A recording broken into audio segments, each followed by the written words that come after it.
الرجیم بسم اللہ الرحمن الرحیم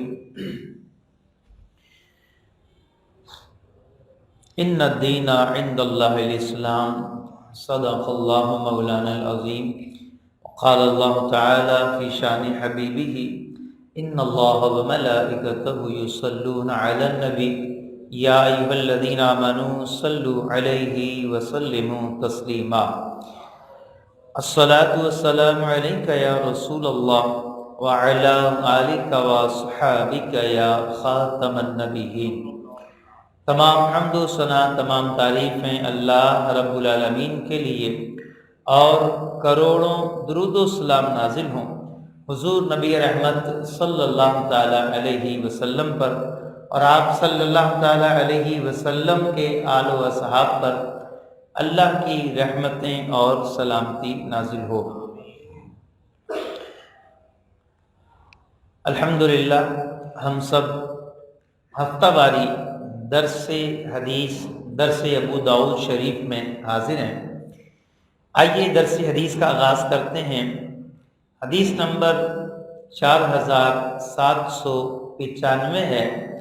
اس حدیث کے راوی حضرت عبداللہ بن عمر رضی اللہ تعالی عنہ ہیں۔ آپ بیان کرتے ہیں ان النبی صلی اللہ تعالی علیہ وسلم مر علی رجل من الانصار وهو یعظ اخاہ فی الحیاء۔ بیان کرتے ہیں کہ نبی کریم صلی اللہ تعالی علیہ وسلم ایک انصاری شخص کے پاس سے گزرے جو اپنے بھائی کو حیا کے بارے میں نصیحت کر رہے تھے۔ بہت زیادہ با حیا تھے ان کے بھائی، تو بھائی سے یہ کہہ رہے تھے کہ تم بہت زیادہ حیا کرتے ہو، اتنی حیا نہیں کرنی چاہیے۔ نبی کریم علیہ السلام وہاں سے گزرے، جب حضور نے دیکھا کہ حیا کے بارے میں، شرم و حیا کے بارے میں بھائی کو سمجھا رہا ہے اور حیا کرنے سے منع کر رہا ہے، فقال رسول اللہ صلی اللہ تعالی علیہ وسلم، نبی پاک علیہ السلام نے اس وقت ارشاد فرمایا دعہ فإن الحیاء من الایمان، فرمایا اسے چھوڑ دو، اس معاملے میں نصیحت نہ کرو، حیا سے مت روکو، اسے رہنے دو اس کے حال پر، دعہ اسے چھوڑ دو۔ کیوں؟ فإن الحیاء من الایمان، حیا تو ایمان سے ہے۔ الحیاء من الایمان، حیا ایمان میں سے ہے۔ دیکھیں جس طرح سے ایمان بندے کو کفر کرنے سے روکتا ہے، بندے مومن کو کفر سے ایمان روکتا ہے کہ کفر نہیں کرنا، اسی طرح سے حیا کا وصف با حیا آدمی کو گناہوں سے روکتا ہے، تو اس لیے فرمایا کہ حیا ایمان سے ہے۔ اور یہ بھی نبی پاک علیہ السلام کی تعلیمات ہیں۔ ارشاد فرمایا کہ ایمان اور حیا ایک ساتھ رہتے ہیں، ایک اٹھ جائے تو دوسرا بھی اٹھ جاتا ہے، ایک رخصت ہو جائے دوسرا بھی رخصت ہو جاتا ہے۔ کتنا بڑا خطرہ ہے بے حیائی میں۔ حیا قائم رہے، ایمان قائم رہتا ہے، اور حیا ختم ہو جائے تو آدمی چھوٹے چھوٹے گناہ جب کرتا ہے اس کے بعد بڑے گناہوں کی طرف چلا جاتا ہے، اس کی حیا مر جاتی ہے، مٹ جاتی ہے۔ اور جب حیا ختم ہو جاتی ہے تو پھر ایک وقت آتا ہے نعوذ باللہ بندہ ایمان سے بھی ہاتھ دھو بیٹھتا ہے۔ تو فرمایا حیا ایمان سے ہے۔ حیا کس کو کہتے ہیں؟ حیا کا مطلب کیا ہے؟ دیکھیں، حیا انسان کے اندر ایسی خصلت کو کہتے ہیں، ایسی خوبی کو کہتے ہیں کہ جس کے ہوتے ہوئے انسان مخلوق سے اور اللہ تعالیٰ کی نافرمانی سے انسان جھیمتا ہے، اس کو ندامت ہوتی ہے کہ کوئی مجھے دیکھ نہ لے، میں پکڑا نہ جاؤں، گناہ اس سے روکے، خوف آئے اس کو. تو حیا جس میں ہوتی ہے اس سے خوف ہوتا ہے، مجھ پر عیب نہ لگ جائے.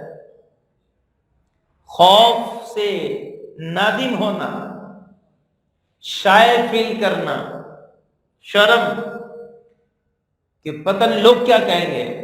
گناہ سے بچے کہ لوگ کیا کہیں گے. یہ مخلوق سے حیا ہے. اور کہ اللہ دیکھ رہا ہے، میں گناہ نہ کروں، اللہ دیکھ رہا ہے، تو یہ اللہ تعالیٰ سے حیا ہے. اللہ تعالیٰ سے جو حیا ہے، اصل حیا یہ ہے. مخلوق سے حیا یہ بھی اچھی چیز ہے کہ آدمی مخلوق سے حیا کرتے ہوئے، شرم کرتے ہوئے گناہ نہ کرے، یہ بھی ایک اچھی چیز ہے. اور حیا کیوں ضروری ہے کہ دیکھیں، حیا ایسا چیپٹر ہے، حیا ایسا سبق ہے، حیا ایسی شے ہے جو حضرات انبیاء علیہ السلام کی وراثت ہے، انبیاء کا طریقہ ہے. نبی کریم علیہ السلام نے ایک موقع پہ فرمایا کہ 4 چیزیں نبیوں کی سنت ہیں، اس میں سے ایک بتائی، فرمایا حیا. ایک حیا، سارے انبیاء حیا والے تھے. یہ تو نبیوں کا معاملہ ہے. خود حدیث پاک ہے، نبی پاک علیہ السلام نے فرمایا ان اللہ حی ستیر، کہ بے شک اللہ تعالی حیا والا ہے اور پردے رکھنے والا ہے. اللہ تعالیٰ خود حیا والا ہے. تو حیا رب العالمین کا طریقہ ہے. حیا انبیاء علیہ السلام کی خصلت ہے، خوبی ہے. حیا ایسا وصف ہے، ایسی صفت ہے جو نبیوں کا طریقہ ہے. تو حیا بہت ضروری ہے. دیکھیں، اللہ تعالیٰ سے جو حیا کا معاملہ ہے، ایک بزرگ رحمت اللہ علیہ فرماتے ہیں ما نجا من نجا الا بتحقیق الحیا، کہ جس کو بھی نجات ملی ہے وہ حیا ملنے پر ملی ہے. جس نے نجات پائی ہے، جو کامیاب ہو گیا ہے، وہ حیا کی وجہ سے ہوا ہے. اللہ تعالیٰ فرماتا ہے الم یعلم بان اللہ یرا، کیا بندے نے یہ نہ جانا کہ اللہ دیکھ رہا ہے. اللہ دیکھ رہا ہے. بان اللہ یرا، اللہ تعالیٰ دیکھ رہا ہے. یہ تصور پیدا ہو جائے اور دل میں راسخ ہو جائے تو پھر آدمی اکیلے میں بھی گناہ نہیں کرتا. حیا کا کرائٹیریا سب سے پہلے اپنی ذات ہے، خود کو حیا سے بچانا ہے. دوسرے نمبر پر اپنے گھر والوں کو حیا کا سبق دینا ہے، اپنی اولاد کو باحیا بنانا ہے. اور اس کے بعد معاشرے کو بھی، اپنے بعد اپنے گھر والوں کو، اور پھر جہاں ہم بیٹھتے ہیں اپنی گیدرنگ میں، اپنے دوستوں میں، جہاں بھی بیٹھیں، حیا ہمارے ساتھ رہنی چاہیے، حیا ہونی چاہیے. ایک دفعہ یہیں مارکیٹ میں ایک دکاندار کے پاس میں بیٹھا ہوا تھا، اس کے ملازم نے وہ غلطی کی تو کہنے لگے کہ ابھی امام صاحب بیٹھے ورنہ تمہیں بتاتا. ابھی امام صاحب بیٹھے میں تمہیں بتاتا، اور نہ کرتے ہوئے بھی ایک گالی دے دی. غور کریں کہ بندوں سے حیا ہونی چاہیے، لیکن اللہ پاک سے اس سے زیادہ ہونی چاہیے. نبی پاک علیہ السلام نے ایک موقع پر جب حیا کا درس دیا کہ حیا ہونی چاہیے، کسی نے عرض کی یا رسول اللہ جب بندہ اکیلا ہو، فرمایا پردے کے بارے میں بتایا کہ پردہ رہنا چاہیے، مرد کو پردے میں رہنا چاہیے. تو کسی صحابی نے عرض کی یا رسول اللہ جب آدمی اکیلا ہو، کمرے میں کوئی نہیں ہے، تو کیا ہم اپنے جو ہے وہ پردہ جو ہے وہ کھول لیں، ایسے ہی جو ہے وہ اوپن ہو کے سو جائیں، اپنے گھر میں اکیلے ہوں؟ تو نبی پاک علیہ السلام نے فرمایا کہ اللہ تعالیٰ اس بات کا زیادہ حقدار ہے کہ اس سے حیا کی جائے. کوئی نہیں دیکھ رہا لیکن رب العالمین تو دیکھ رہا ہے. تو بلا ضرورت اپنا پردہ اکیلے میں بھی نہیں کھولنا چاہیے. یہ تعلیمات ہیں. اور اللہ کی معرفت کے آگے جھکے رہنا، اس کی روح کا جو ہے، روح کا، انسان کی روح کا جھکے رہنا، اللہ رب العالمین سے حیا کرنا، روح کو جھکائے رکھنا. حضرت اسرافیل علیہ السلام، آپ کے بارے میں آتا ہے کہ اسرافیل علیہ السلام اپنے پروں سے اپنے آپ کو چھپائے رکھتے ہیں، اپنے آپ کو چھپا کے رکھتے ہیں اللہ تعالیٰ سے حیا کی وجہ سے. حضرت عثمان غنی رضی اللہ تعالیٰ عنہ، آپ فرماتے ہیں میں اندھیرے میں بھی اگر غسل خانے میں نہ آتا ہوں تو میں اللہ سے حیا کی وجہ سے جسم کو سمیٹ لیتا ہوں،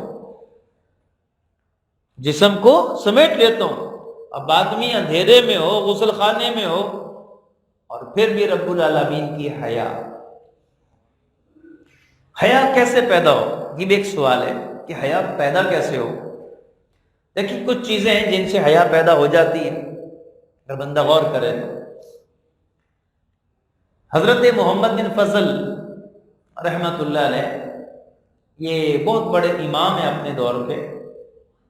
آپ ہی نے فتویٰ دیا پہلی مرتبہ کہ جو حضرت ابوبکر صدیق رضی اللہ تعالیٰ عنہ کی صحابیت کو نہیں مانتا وہ دائرہ اسلام سے خارج ہو جائے گا، کیونکہ ان کے صحابی ہونے کو قرآن میں بیان کیا گیا ہے. اذ یقول لصاحبہ، جب ایک نے اپنے صحابی سے کہا، یعنی نبی پاک علیہ السلام نے اپنے صحابی سے کہا.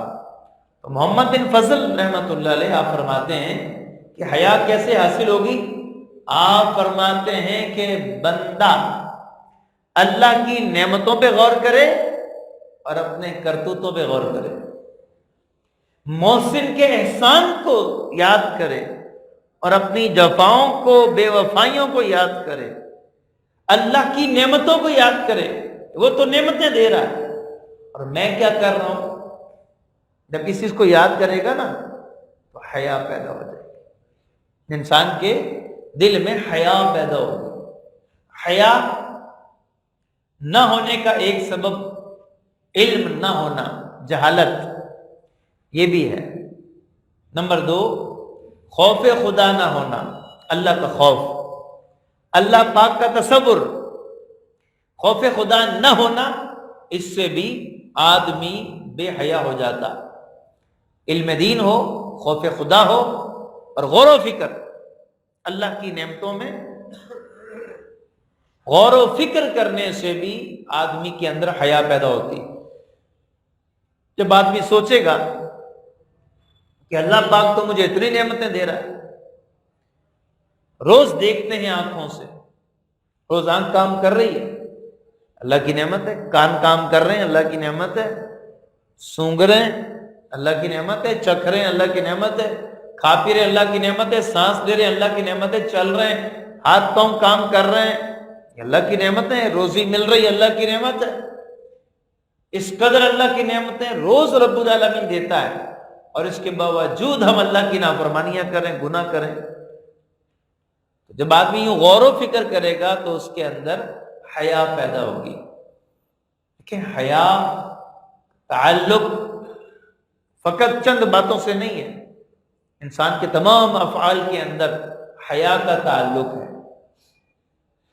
تمام افعال میں جب بھی کرنا ہے کچھ اچھا ہی کرنا ہے، برے سے رکنا ہے، برائی سے رکنا ہے. تو حیا بڑی زبردست چیز ہے. اور دیکھیں کہ ایمان کے ساتھ کیسا اس کا کنیکشن ہے.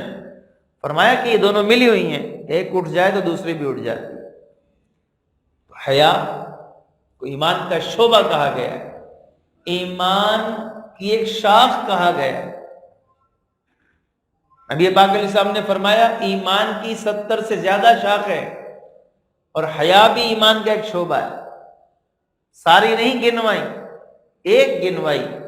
حیا کی ایمان کی 70 سے زیادہ شاخ ہے، لیکن گنوائی کون سی اس میں سے؟ حیا. تو حیا کتنی اہم چیز ہے. نبی پاک علیہ السلام نے ایک اگلی حدیث جو ہے حدیث نمبر 4796، اس کے راوی حضرت عمران بن حسین رضی اللہ تعالیٰ عنہ آپ بیان کرتے ہیں، قال رسول اللہ صلی اللہ تعالی علیہ وسلم الحیاء خیر کلہ او قال الحیاء کلہ خیر.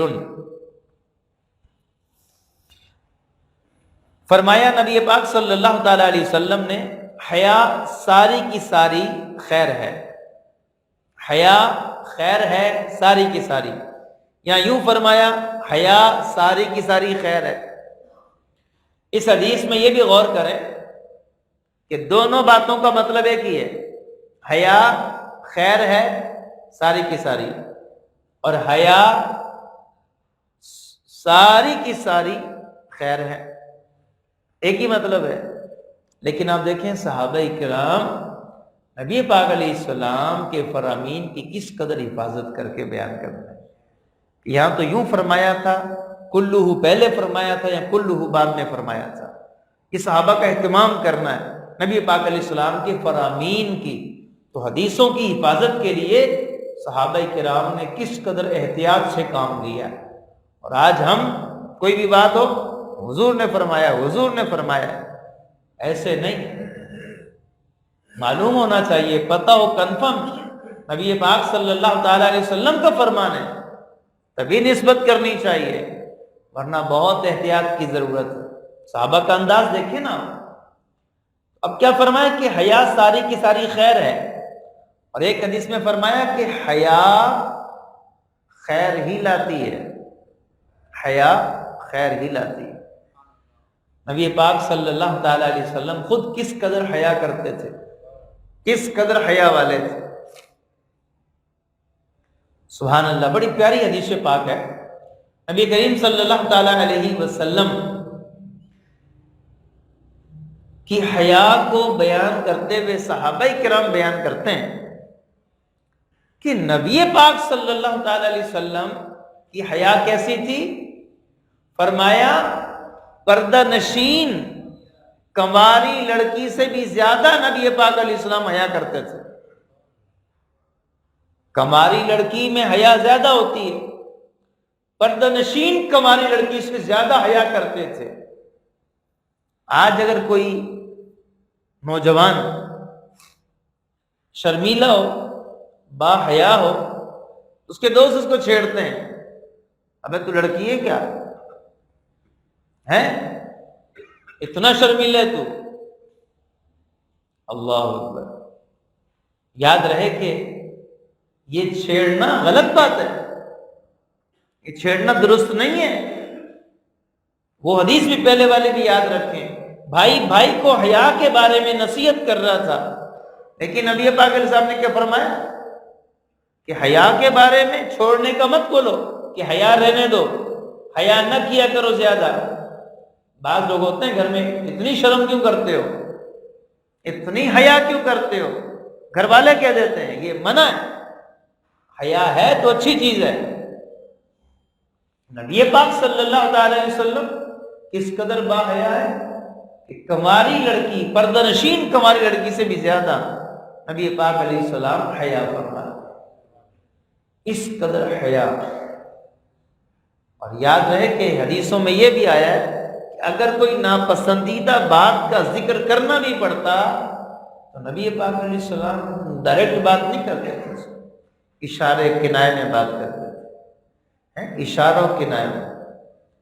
اور حیا بہت ضروری ہے. کل کا دن ویلنٹائن ڈے 14 فروری، بے حیائی والا دن ہے. یہ بے شرمی، بے حیائی، ڈھٹائی. یاد رہے کہ یہ جو دن ہے یہ کافروں نے محبت کے نام پر شروع کر دیا، اور مسلمان بھی دیکھا دیکھی پیچھے چل پڑے. صحیح فرمایا تھا نبی پاک علیہ السلام نے کہ تم ایسے پیچھے چلو گے کہ اگر ان میں سے کوئی گو ایک چھپکلی کی طرح کا جانور ہوتا ہے، نیولا گو، فرمایا اگر وہ اس کے سوراخ میں گھسیں گے نا تم بھی گھسو گے. آج یہود و نصارہ کوئی غلط کام بھی کر رہے ہیں تو مسلمان ان کے پیچھے چل رہے ہیں. عجیب و غریب معاملات ہیں، بڑے عجیب و غریب معاملات. ایسی تکلیف والی چیز ہے، پھر بھی یہودیوں کے پیچھے چلنا ہے۔ بے حیائی والا معاملہ۔ محبت ایک اچھا جذبہ ہے، اس کو خراب نہیں کرنا چاہیے۔ شریعت کے دائرے میں رہے تو چیز ٹھیک ہے، لیکن یہ دائرے ہم نے بنا رکھے ہیں، اس کا دائرہ شریعت سے تو سیکھ لو، اس کا دائرہ ہے کیا؟ ہم کہتے ہیں نہیں ہم لمٹ میں ہیں، وہ تمہاری جو لمٹ ہے وہ لمٹ سے کراس ہے۔ بے حیائی والے کام نہیں کرنے چاہیے۔ پھول خریدتے وقت اور کارڈ خریدتے وقت اور گفٹس خریدتے وقت یہ بھی سوچ لینا کہ کوئی تمہاری بہن کے لیے بھی تیار ہوگا، کل تمہاری بیٹی کے لیے بھی تو پھول خریدے گا۔ اس لیے ہوشیار ہو جائیں، ہوشیار ہو جائیں، خود بھی جاگیں، اپنے گھر والوں کو بھی جگائیں، اپنی اولاد کو بھی سمجھائیں۔ حیا مسلمان کا خاصہ ہے۔ کیسی خواتین تھیں! حضرت ام خلاد رضی اللہ تعالیٰ عنہ صحابیہ ہیں، بیٹا شہید ہو گیا جنگ میں، نبی پاک علیہ السلام کے پاس آئیں تو کسی نے دیکھا کہ بالکل پردے میں نقاب بھی لگایا ہوا ہے۔ کسی نے کہا کہ آپ نے نقاب لگایا ہوا ہے؟ لوگ کہتے ہیں نقاب کہاں ہے؟ یہ ہے نقاب، حضرت ام خلاد کے نقاب کا ذکر ہے قرآن اپنا حدیث میں۔ اللہ تعالیٰ قرآن مجید میں فرما رہا کہ اپنے اوپر پردہ چادریں ڈال کے رکھو۔ صحابیات بیان کرتی ہیں ہم حج کے لیے جا رہی تھی، اب حج میں اگر احرام باندھا ہو، عورت کا احرام ہے، اس کے کپڑے ہی ہیں، اچھا چہرہ کھلا چھوڑے گی احرام میں؟ صحابیات بیان کرتی ہیں، ابو داؤد شریف کی حدیث ہے، ہم جا رہی تھی، ہم نے دیکھا پاس میں سے اگر کوئی سوار گزرتا نا، کوئی سوار، تم اپنے کپڑوں کو آگے کر لیتی، اس طرح آگے کرتی کہ چہرے سے مس نہ ہو، وہ گزر جاتا، ہم پھر کپڑے کو اوپر کر لیتے۔ یعنی حالت احرام میں بھی صحابیات کے پردے کا انداز کیسا ہے؟ حضرت ام خلاد پردے میں، نقاب میں۔ اللہ اکبر۔ کسی نے کہا تمہارا تو بیٹا شہید ہو گیا ہے، پھر تم اتنا پردہ کر رہی ہو؟ پتہ کیا جواب دیا؟ میں نے بیٹا کھویا ہے، حیا نہیں کھوئی۔ میں نے بیٹا کھویا ہے، شہید ہوا ہے بیٹا، بیٹا کھو دیا ہے، شرم و حیا نہیں کھو دی میں نے۔ اس وقت بھی ان کے پردے کا یہ عالم، سبحان اللہ، اللہ اکبر۔ خواجہ نظام الدین اولیاء رحمۃ اللہ علیہ، اللہ اکبر۔ آپ کے پاس لوگ آئے، بارش نہیں ہو رہی، دعا کر دیں، بارش نہیں ہو رہی، دعا کر دیں۔ آپ نے کیا کیا؟ خواجہ نظام الدین اولیاء رحمۃ اللہ علیہ نے اپنی امی جان مرحومہ کا لباس کا ایک دھاگا آپ نے لیا اور اللہ کی بارگاہ میں دعا کی، اے اللہ یہ اس عورت کے کپڑے کا دھاگا ہے، لباس کا دھاگا ہے جس پر کبھی غیر محرم کی نظر نہیں پڑی، اے اللہ اس کا واسطہ بارش عطا فرما۔ دعا کی، اللہ پاک نے بارش عطا فرما۔ کیسی خواتین تھی! تبھی تو بیٹے نظام الدین اولیاء جیسے ہوئے۔ حیات تھی عورتوں میں، بے حیائی بے شرمی نہیں تھی۔ آج ہماری خواتین میں بے حیائی بہت ہو گئی۔ آج بھی نظام الدین اولیاء پیدا ہو سکتے ہیں، بابا فرید جیسے لوگ پیدا ہو سکتے ہیں، کیا الیاس قادری اسی دور میں نہیں پیدا ہوئے؟ وہ بھی تو ماں ہے نا، کوئی پرہیزگار تھی نا، تو اللہ نے ایسا بیٹا عطا کیا ہے۔ آج بھی پیدا ہو سکتے ہیں، آج بھی ہو جو براہیم کا ایماں پیدا، آگ کر سکتی ہے انداز گلستان پیدا۔ آج بھی عورتیں اگر حیا کا دامن تھام لیں، حیا کی چادر اوڑھ لیں، شرم و حیا کریں، پردہ کریں اور بلا وجہ باہر نہ نکلیں۔ بڑی پیاری بات کی مفتی احمد خان نعیمی رحمۃ اللہ علیہ نے۔ آپ فرماتے ہیں عورت یہ پھول کی طرح ہے، پھول باغ میں ہی اچھا لگتا ہے، اس کو توڑ کے باہر لے جائے تو مرجھا جائے گا۔ عورت گھر میں اچھی لگتی ہے، بلا وجہ گھر سے نہ نکلے۔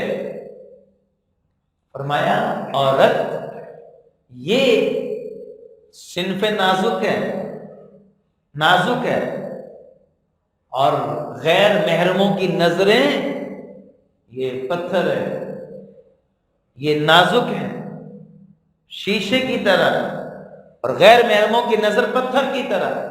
پتھر پڑتے ہیں تو نقصان ہوتا ہے شیشے کا۔ اللہ اکبر۔ تو آئیے اپنے گھروں کے اندر بھی، اپنی ذات میں بھی شرم و حیا کا سامان کریں۔ ایک اور حدیث پاک مختصر ہے، یہ سن لیتے ہیں پھر درس کو ختم کرتے ہیں۔